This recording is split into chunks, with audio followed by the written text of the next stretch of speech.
So I know and you know that the Federation has a lot of ships. They seem like they have a ship for everything. Now the question is we know what the Federation had during the Dominion War, but the real question is why did they build the ships that they built? And could it have anything to do with the shipyards themselves? Well, the answer is absolutely. So I decided I wanted to look into all the different Federation starships and the components aboard them and how they were building them, what kind of tech was aboard there, and what kind of space docks would be necessary to build this technology. And some of the things I have come across might explain some of the designs and why they built so many of some and not as many as others. All right, so we're going to take a look at the different space docks and the technology that they're using. Now, I want to point out something is that the difference between technology in some areas is pretty extreme. In some areas, it's not as extreme as what you'd think. So, for example, deep space sensors, 15 light years for the Constitution class, and it goes all the way up to 22 light years for the Sovereign. But you can see a Galaxy class Type 4 deep space sensor system can see up to 20 light years, and the upgraded version is only 22. So there's not that huge of a difference. So with that being said, our very first space station we're looking at will be Type 2. And they're going to start with Mirandas, Excelsiors, Constitutions, and the tech level at the very highest will be using our Ambassador class starships.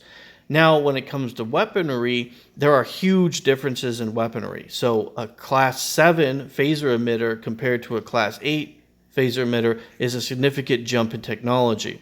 And then obviously a phaser array system is another leap.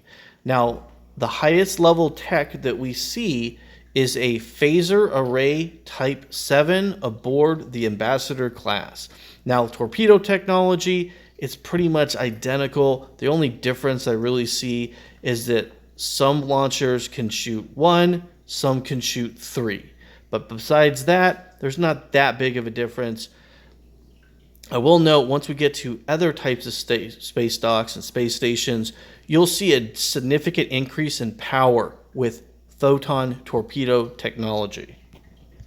So we'll look at our Class 2 shipyard, and we'll look at the simplest ship that is commonly built, and that's the Miranda. So the hull type is a Class 2, size is 2, sensors are 2, operational systems is 2, the torpedo type is 2, phasers are 2, warp type is 2, shield is Type 2. So it has a construction runtime of around 16. So what this is breaking down is the hull type is basically just the hull of the design of the starship and how much advanced technology was perceived to go into the ship. And the size is based on the mass, and then the sensors is how far it can see, and the operational systems are like the extra components like hospital systems and things like that, advanced sensor tracking systems, that kind of thing. And torpedoes is pretty simple. It's torpedo technology. Phasers is going to be your phaser emitters. If it has phaser cannons or anything like that, it's Type 2. That explains what it is. The warp is how advanced the warp system is. It's pretty simple. And then the shields is basically how strong they are, is a reflection of what it is. And Type 2 is what these kind of vessels are carrying. So that's all pretty simple. All right, and another mass-produced version of Type 2 starships are the Excelsior class. So hull Type 2, size 7, sensors 2, operation 2, torpedoes 2, phaser emitters are 2, warp Type 2, shield Type 2. Now, I want to clarify that just because you're Type 2 technology, they're not using all the exact same technology. So depending on what kind of technology and the size of your ship, the Type 2 technology does vary. All right, so a prime example of this variation is the different kinds of shields that Type 2 facilities can produce. So the very first one, 390, that's a small ship like the Miranda Constitution. The 429 would be what you're seeing on the Excelsior. And then the 1,430,000 is what's capable for an Ambassador class frame. Now, does that mean that you could put shields that are Ambassador level onto the Constitution? The answer is no. So Type 2 technology is pretty simple, and unfortunately, you're limited to what you can add or not add by using just a Type 2 shipyard. So think of it this way: is the ambassador, the inner workings, the ship is so big and so large, the reactor is so large that it can produce this technology. The other ships are too small, the reactors are too small. They're not capable of producing these levels of energy or power. That's why you can't put Type 7 phaser arrays on the Ambassador class when you're using a Type 2 shipyard. So using a Type 2 shipyard, the Ambassador class technology is about as advanced as it's going to go. The Ambassador class, all its components are all Type 2. Its size is a 12. It's a very large ship, and its construction value or time is 26. All right, so let's just kind of do a comparable analysis. So we know what the Ambassador looks like. Now let's look at, these are both Class 2 ships, but one is obviously bigger than the other. And you can see that there's obviously a difference in power and output between the two ships. You can see the Ambassador class is significantly outgunning and is significantly overpowering an Excelsior class of the same class of shipyard. Now, there are different components that this Ambassador class could have. There's different components that the Excelsior could have. They're slightly modifying these stats. So for an example, the torpedo launcher can launch 3 torpedoes on the Ambassador. Most Excelsior classes, when they're first constructed, were single-shot launchers. But you could, in theory, produce an Excelsior class which has 4 triple-shot torpedo launchers and could have up to Class 8 phaser emitters. So that would bring its stats significantly up. These are just things to consider when you're building your starship, but I'm not factoring the time per every weapon and every piece of component. I'm just kind of generalizing so you guys have an understanding of what perceptions or a good ideology would be for construction ratio. All right, so next is the Class 3 shipyards. So Class 3 shipyards have more bells and whistles and more technology, are more advanced and more modern. Most Federation starships are using Class 3 technology by the time of the Borg. So our first encounter with the Borg, almost all our starships would have been Class 3. Now, we'll talk about Galaxy class as it's a Type 4, but I want you to think about the Class 3 is like the Lost Era starships. So we're seeing increasing levels of shielding, and we're seeing higher yield full-ton torpedoes, which is the main takeaway from Class 3. All right, so do a breakdown. So we know what our Type 2's weaponry and components are shielding. So once you get to Type 3, you now have the ability to create Type 9 phaser emitters. You have phaser arrays 8 and 9. Your torpedoes are now hitting for 171 points of damage, so they're higher caliber. And then we are seeing multi-shot launchers that can launch 3, which is kind of what we've seen before, but with the higher yield torpedoes. But the big take is our small ships, which would have been, a Class 1 or 2, can now have shields of 780,000. And then our medium class starships are now capable of shields of 1,430. So what has happened is the technology used to produce the good shield that we see aboard the Ambassador class has been shrunken small enough that now it can fit on medium class hulls like the Excelsior. All right, so in theory, if you're going to create the Excelsior class, you could build a Type 2 hull. Technology is going to be compatible with Type 3. So the Type 3 is going to be able to build the Type 2 hull. But what we're going to see is we're going to use Type 3 weaponry, which is the 10 dual phaser emitter Type 9s. They're hitting for 20,000. Now that's a huge increase from our previous weaponry.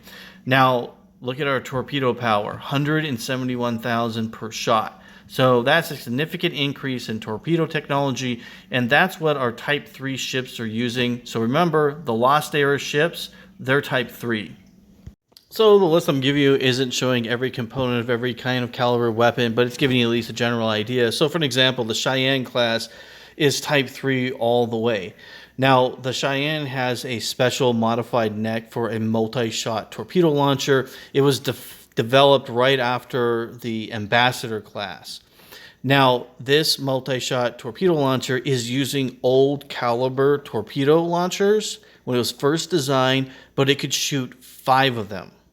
And so that it was a class 3 technology, but it still was using class 2 era warheads. So there is a mixture between different classes you'll see from ship to ship, depending on the era of the ship. Now, obviously, the very first ships being created are doing that. Modern or ships that have been upgraded would have launchers that could launch 5 modern photon torpedoes. But like I said, you can never really judge a Federation starship just by looking at its exterior. You can't judge that book by its cover. You got to look at what's inside. All right, and so the Galaxy class technology, your Anti-Borg technology, that is class 4. Now, there are class 5s, but that's just a sovereign. It's a solo ship by itself, so I'm not going to talk about class 5. So when you look at type 10 phaser emitters, type 10 phaser arrays. You look at torpedo launchers that can shoot 10. You look at quantum torpedoes. Little tiny ships can still use shields of 780,000. Smaller ships can now use shields of 1,430,000, kind of like the Intrepid. It's not a super big ship. It has pretty good shielding. Galaxy class have higher level shields. And then you have insane shields like on the Sovereign. Some are seen on the Steam Runners, and some of these other starships have really astronomically high weaponry. So one of the things we have to talk about is the Battle of Wolf 359, the Borg. The invasion of the Borg was a game turner for the Federation. The Federation's building of Generation 2 and Generation 3 ships, they cannot withstand the Borg, and the Federation realized this. So the idea of the Federation of long-range exploration ships was cut short because of the Borg. Now, the second attack of the Borg, the Federation was more prepared and they had more advanced starships. So starships of this caliber were being created like the Akira, the Sabres, and the Norway. Now, the Norway was designed before the second invasion of the Borg, but was retrofitted to be anti-Borg technology. So many of the ships that the Federation was designing were then retrofitted and changed into warships like the Akira, using Class 4 technology. And ships like the Freedom class were no longer viable, and we'll talk about why. So the Freedom class was Starfleet's big plan to replace the aging Excelsior. So Type 2 hull like the Ambassador. Its weapon systems were Type 3, but it was using a brand new state-of-the-art warp nacelle from a Type 4 facility, just like the Galaxy class. Now, these ships are about 30 of them constructed. Now, if we break down the components of the ship, its hull type is a 2, its size is a 4, its sensors are a 2, operation a 2, torpedo technology was level 3, phase cannon level 3, phaser arrays level 3, warp type 4, shields type 2, total 25. Now, the biggest problem with this ship is they were pretty decent when it comes to combat. They weren't particularly great at anything else besides combat, and at combat they were only good. They weren't high level. They're level 3 technology, which is modern, but with the Borg threat, they decided to cut this because the level 4 facilities are too important to building a single opponent or single component for this not so efficient class. All right, so now that we're aware that we have to use 3 different facilities, especially a Class 4 facility, just to build a middle class of the road warship, this is not acceptable, and the Federation knew that. So this is one of the reasons why you start to see other ships that are aged, like the Ambassador and the Excelsior, and why there were so many of them, is because those space docks were free to build these less efficient starships, yet were still pretty good, and they decided to cut out all the non-essential hybrids. Now, if you've watched my video about Federation stats, you know that there were hardly any of the Class 3 starships we're typically seeing here. None of them were built in large numbers except for the New Orleans class, which was all Type 3 technology, but was retrofitted with Type 4 phaser emitters, and it was built in large numbers. Now, what I speculate happened is the golden era starship designs were cut for new generation. So immediately after the Borg attack, a design for an anti-Borg ship was created. It's the Defiant. Defiant was planning on mass production. This ship has the hull type is bare bones and is only designed for combat. It's only going to be a Type 2 hull. It's going to have 10 points for armor because it's using ablative armor, which is very expensive, very time consuming. Its size is a 1, its sensors are a 2, its operating systems are a 2, its torpedo technology is a 4, its phaser technology, phaser cannons are 4s, its warp technology is a 3, its shields are a 4, so it gives it a total of 31. It's a relatively expensive starship, but it's got a lot of firepower, and yes, it is a little bit longer to create, but it can hold up in combat pretty well. Now, the next anti-Borg ship created is the Norway class. So the Norway class is the highest level technology hull in the Type 3 category, and its size is a 2, its sensors are a 3, its operating systems a 3, its torpedo technology is a 3, phasers are class 4, its warp is a class 3, and its shields is a class 4, and its cost is only 27. Now, this ship is got modern technology aboard it. It's got modern weaponry, but it's got more advanced phasers and more advanced shielding. This ship was repurposed from its original specs and plans to be used as a functioning mobile warship / hospital. Now, the Akiras are hull type 4. They're based off the Galaxy class. Armor level is 1. Size is 6. Sensors are a 4. Operational systems are a 3. Torpedo technology is a 4. Phasers are a 4. Warp type is a 4. Shields are a 4. So this ship is superior than the Galaxy class. It is absolutely bristling with torpedo technology. Now, the operational systems, 3, those are your extra systems, hospital components, things of that nature, specialized planetary sensors, not really necessary for combat. You can do without them. Where they can save money, and money is time, Starfleet was doing it. Now, with every single remake and every single fleet, there's always that one ship that you're going to be building in mass. The Miranda, the Excelsior, and now the next generation is the Sabre class. There are more Sabre class starships than there are anything else in the Federation fleet at this time, except for possibly the Excelsiors. Now, the Sabre class hull is only a class 2.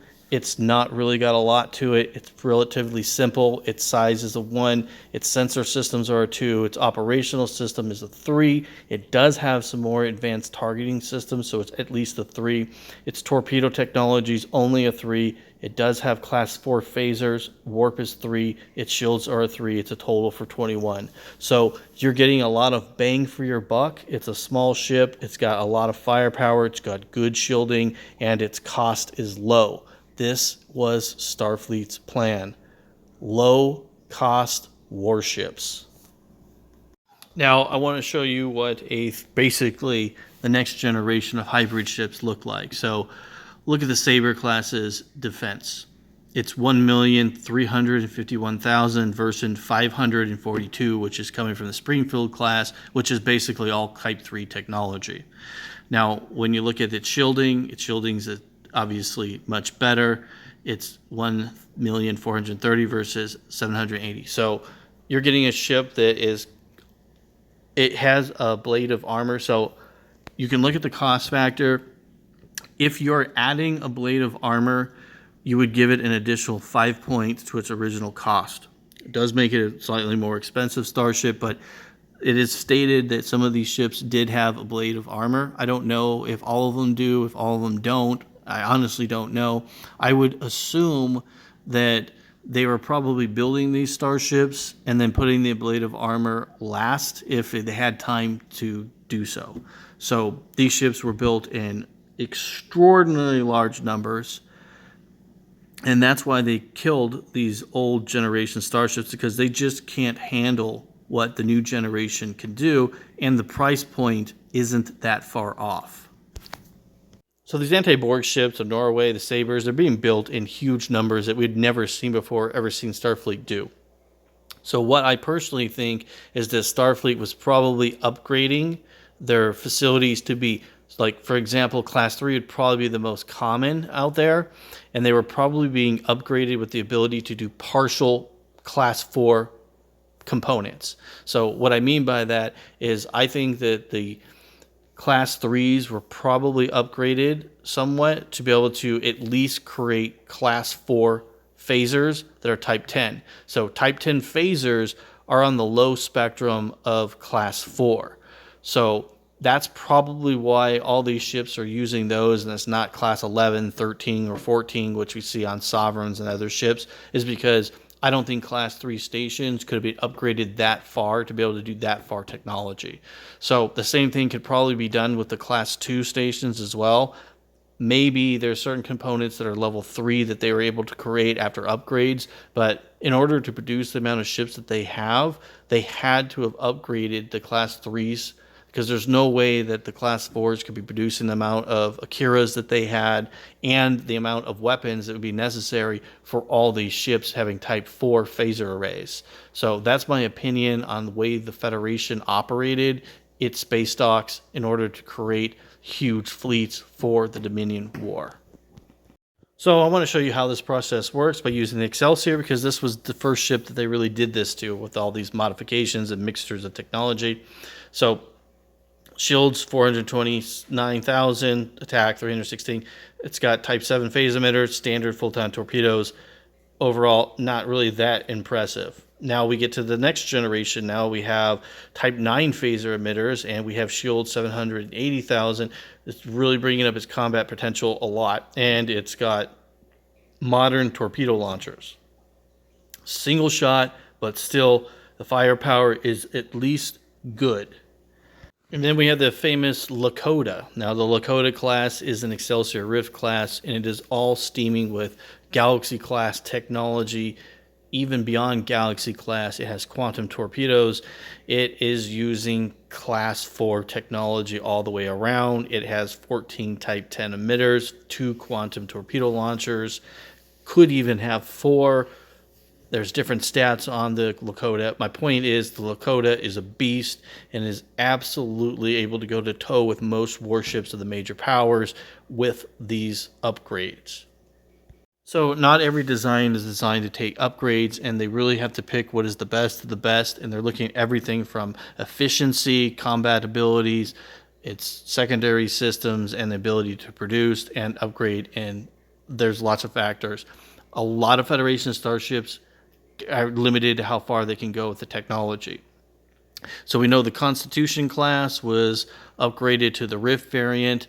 We know the Rift variant exists all the way into at least Class 3 technology, so it was able to take quite a bit of upgrades.